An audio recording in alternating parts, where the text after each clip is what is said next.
بسم اللہ الرحمن الرحیم۔ السلام علیکم۔ کیا ہمارا شام کا سفر قضاء و قدرت کے تحت تھا؟ جب امیر المومنین علی علیہ السلام جنگ صفین سے واپس تشریف لائے تو ایک شخص نے آپ سے عرض کیا، امیر المومنین، آپ ہمیں یہ بتائیے کہ ہمارا سفر شام قضاء و قدرت کے تحت تھا؟ آپ نے فرمایا، جی ہاں، تم جس بھی ٹیلے پر چڑھے اور جس بھی وادی پر اترے وہ قضاء و قدرت کے تحت تھا۔ اس شخص نے کہا، پھر تو میں اپنے رنج و مشقت کا خدا کے ہاں حساب لوں گا۔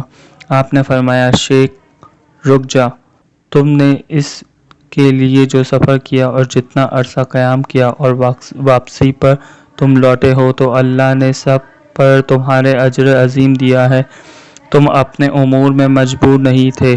شاید تم نے یہ سمجھا ہے کہ وہ حتمی اور لازمی تقدیر تھی، اور اگر ایسا ہوتا تو ثواب و عقاب باطل ہو جاتا اور وعدہ وعید بے معنی ہو جاتی۔ جی فرینڈز، تو کیسی لگی آپ کو یہ ویڈیو؟ اور مزید اگر آپ کو اچھی ویڈیوز اور نالجیبل ویڈیوز دیکھنی ہو تو کائنڈلی ہمارا چینل کو سبسکرائب کریں، لائک کریں اور بیل کا بٹن دبا دیں۔ Thank you.